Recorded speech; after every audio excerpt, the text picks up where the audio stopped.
What's up, Internet world? We're the News 19 Nerds. I'm Leroy. I'm Michael. So, what are we here? What are we talking about? Assassins. What? Are we talking about assassins? Yeah, but it's just the way you said it. Assassins. Yeah, okay, so... X vs. Sever, right? Ballix X vs. Sever?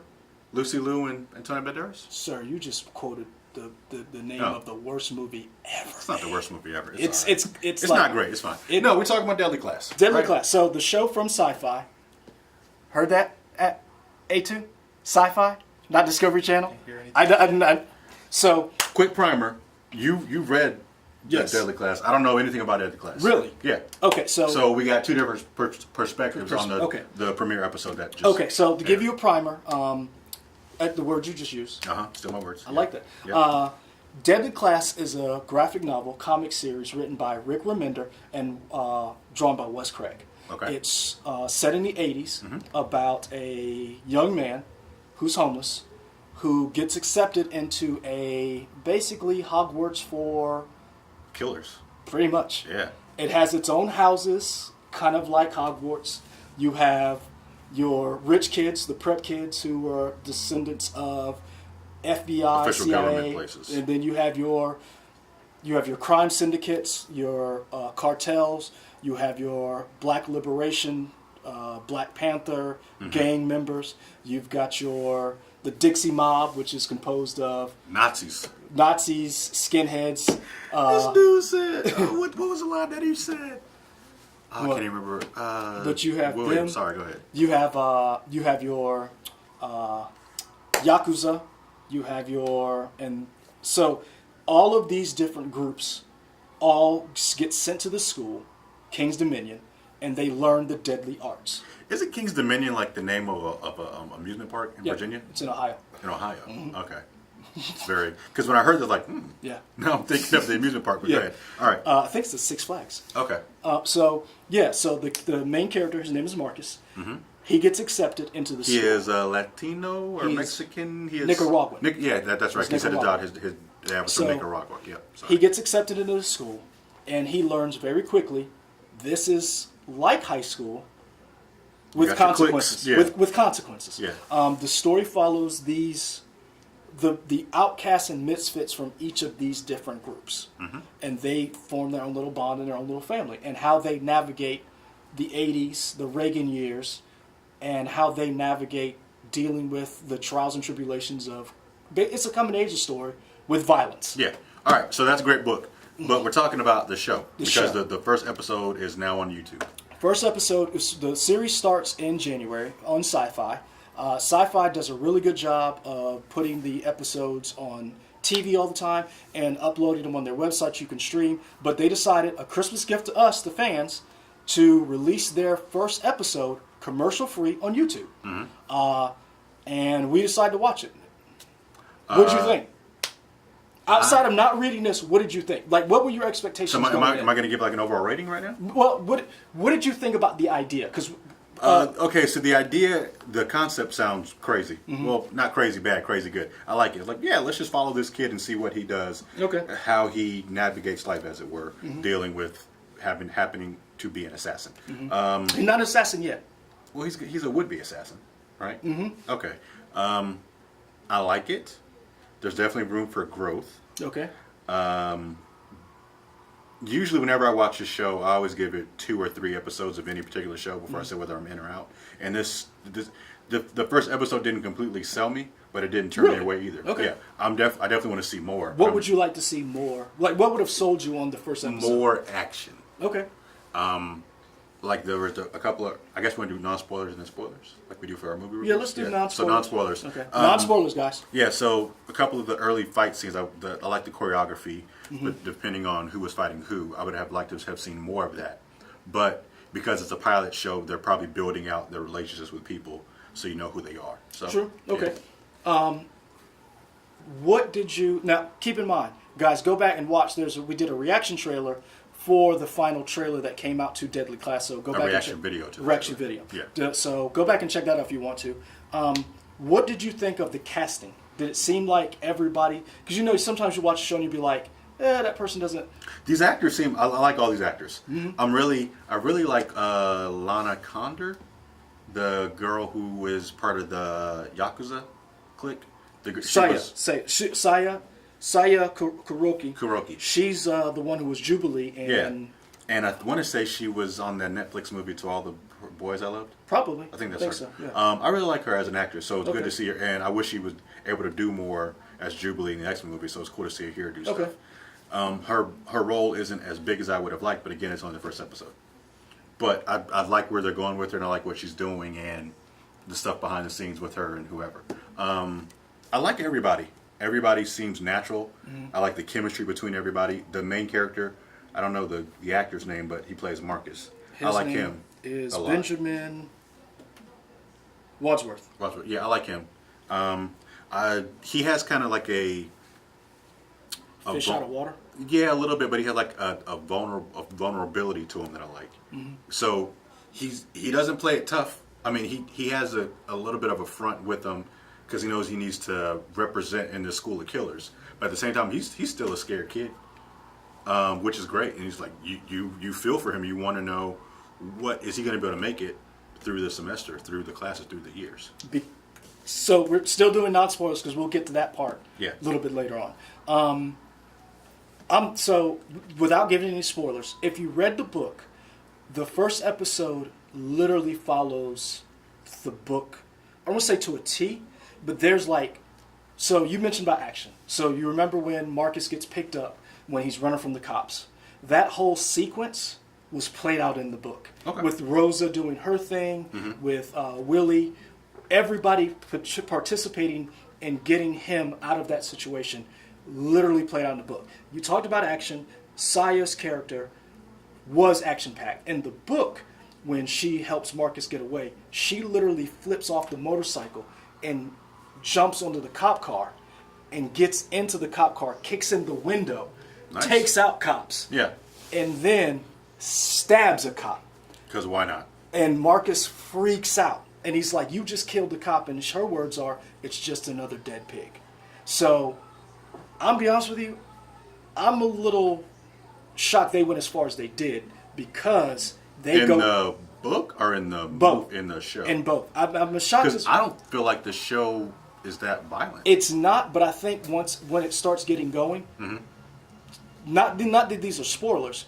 Don't get attached to anybody. This is Game of Thrones high school style. Oh, okay. Yeah, this is interesting. This is Game of Thrones high school style. Don't get attached. Because what I to compare anybody. it to in terms of violence, like The Expanse is violent. Yes. And I don't feel like this show. Granted, it's only one episode, but as of right now, it's not where The Expanse is yet. No, it's not. Okay. So I thought that they did a real good job. Now, do you remember the cartoon scene where that literally is shot from the comic? I was curious about that. I was like, because it stood out as being animated, so I'm like, I bet this came from the book. Literally, that's the animation style that they used was basically the graphic novel, like just taken out and animated and put on screen. Okay. So everything you saw from that scene was in the book. Okay. And I mean, to me, I love this series. I love Rick Remender. I've loved some of the stuff he's done. He's written X-Force before. This to me is his magna opus. But so, are we doing spoilers yet or not yet? Let's do spoilers in a second. But I want to say this. Okay. It's an Image Comics book. When we talked to Sanford Green, writer and creator, and Chuck Brown, writer and creator and artist, Bitterroot. They talked about going to Image because it's a place for creators to basically do whatever they want to do, and you get to own your own characters. Rick Remender, this is his book. He was able to make this show with the Russo brothers, who directed Captain America: Winter Soldier, the last two Captain Americas, and the Infinity War movies, and the last two Avengers movies. And so he worked with them. If you watch the episodes, you'll see executive producer. You'll see. I don't think they said showrunner, but his name showed up on quite a few titles. Yeah. A lot of people were asking him, how much input did you have? Because you noticed the music, the soundtrack was awesome. Yeah. He tweeted out, I directly handpicked the music. He was directly involved. Yeah. So this is amazing to see somebody who's written comics, who got to have their own book, and then was directly in the process, had a hand in getting his vision on screen, and that was his vision. Okay. So that was, I think, is awesome. That shout out to Image Comics and shout out to SYFY for letting someone take what they thought should be on screen and letting that creator run with it. Okay. So I thought that was amazing. Side note, hey, A2, off cameraman, can you move our mouse to make sure the TV behind us doesn't go crazy? I mean, I got it. You can do it. It's No, fine. no, no. You stay in the frame. You're good, cameraman. it. Just move it off to the side. I, You're gonna use your foot. yeah. Let's see how this works. It's fine. Okay. Yep. That's Yeah, great. I didn't think I feel like yeah. I didn't feel want like to. it would have been. I thought clear. it was. I thought it would have kicked the monitor. You know. Okay. Yep. So now we're going to go into spoilers. So if you like what you saw so far, like and subscribe. Come back after you watch the episode, and then watch the spoiler version of our video. So 3, 2, 1, spoilers. That dude hit that lady in the face with that cane. What? I said Benedict Wong, right? Yeah. That's his name. He hit that lady girl in the face. But the funniest thing about it was, not only did he hit her in the face, Marcus opened the note, and it said, "You're gonna die," and it had swastikas. Yeah. And then she licked the blood, and she enjoyed it. As somebody who didn't read the book, it was definitely a shock because I'm like, oh, yeah, Yeah. this is intense. Yeah. I don't know who this girl is. And you Yeah. see her cry for a second. So you're like, oh, she's sad. She's like, maybe. I don't know. I mean, I don't know the inside of her, And then- but I had so many emotions just looking at, And then the funniest thing is, she's a Nazi. yeah. Because Willie later on in the episode was like, yeah, he's like, yeah, we're together. And he was like boyfriend or girlfriend? He was like, no, man, No, she's a Nazi. That's what he said. No, man, she's a Nazi. So the cool thing about this is, and going back to what you said, he has an innocence about him. Mm-hmm. The reason why he gets inducted into King's Dominion is because they think he is the person who burned down the school. So I missed. shelter. So I saw it and I Yes. missed something. So you're led to believe that all these kids died in this orphanage because of Not something just he kids, did. just people. But everybody. But it happened to have 12 to kids 14, and double teachers, digit, parents, yes. all that stuff. Basically, the reason why the King's Dominion sought him out is because Marcus was staying in a shelter, which he says was basically a place for. It was horrible. Mm-hmm. He left. He broke out. On the way out, they believe he set the fire that killed that burned everybody. everything and killed everybody. Right. You realize through the episode he didn't do it. Right. Right. Question is, who did did it? it? And who knows his secret? Because that's what makes him a target Well, for the everybody. Yakuza girl knows because he told her, right? He told her and he told one other person. He told somebody else? Oh, did he tell Billy? He Or told Will? the person who actually did it. Do we know that? I know you know that. What Do I'm I know that saying from is- episode 1? I will say this. Like, you don't have to tell me who it is, but what I'm asking is... What I'm saying is, he knows he didn't do it. Right, Whoever did it knows he didn't do it. right.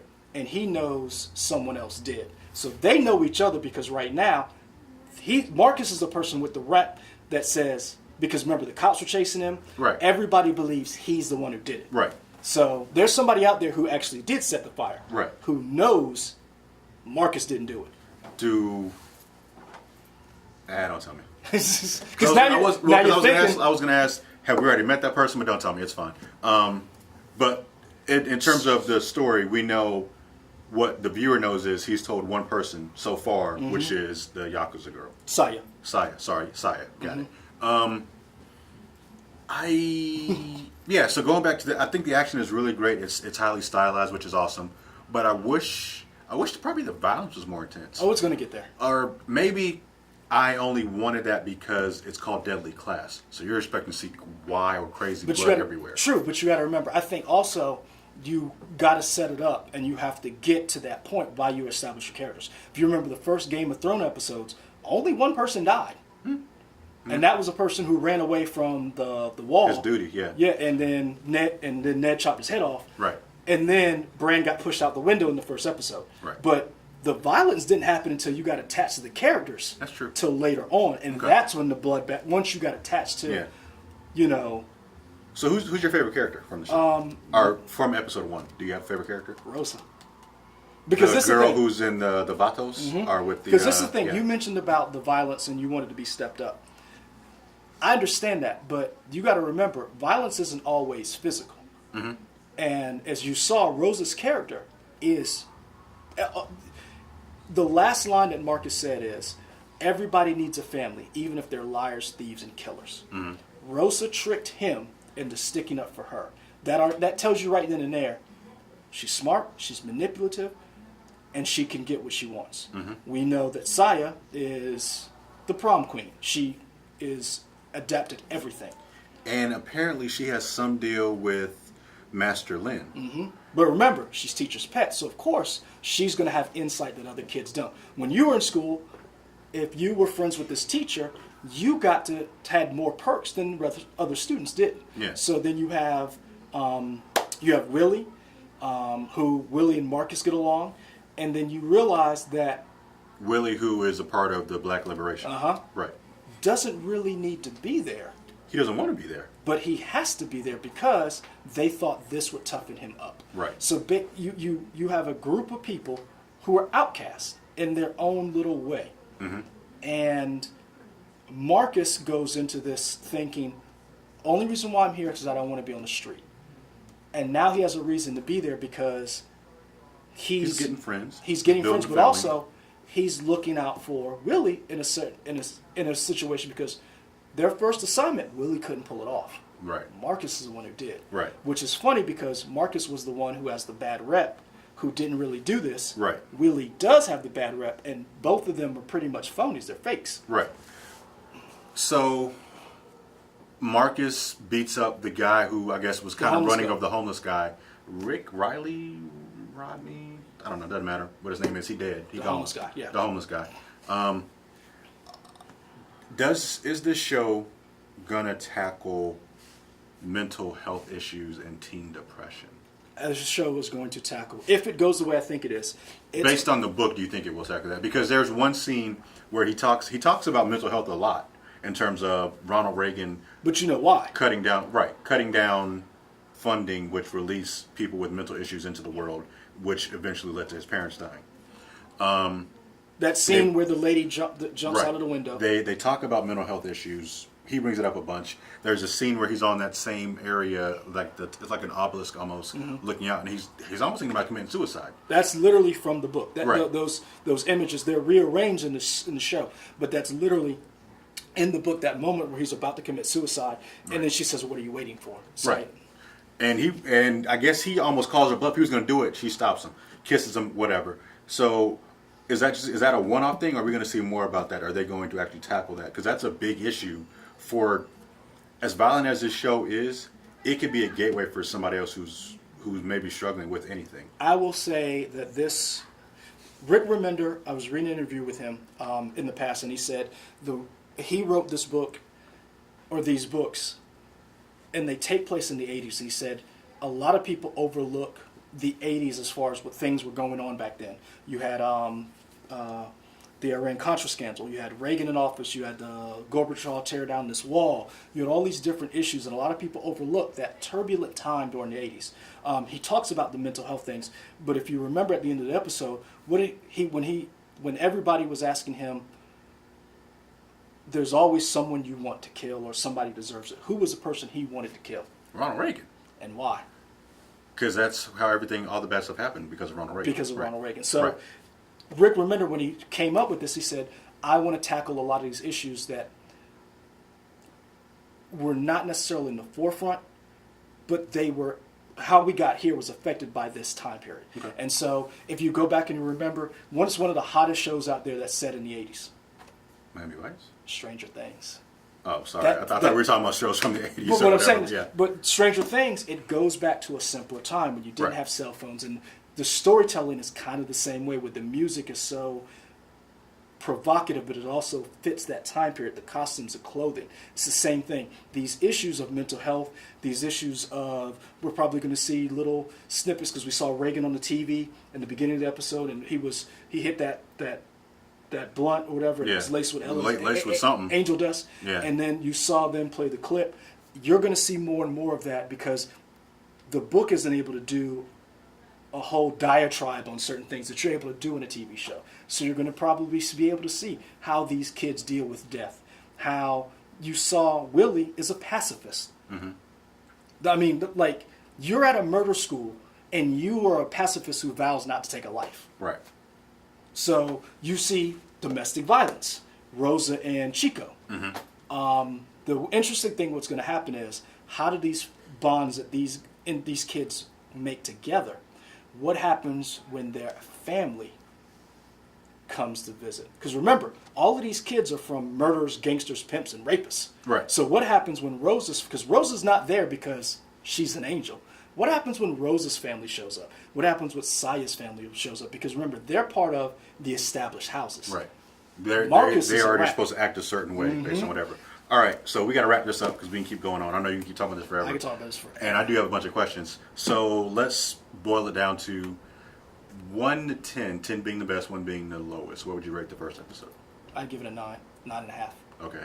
And that is from somebody who loves the book and... Just in the sense of the pacing, just in the you see so many different things, how the set design was, how you, even without reading it, you felt for certain characters.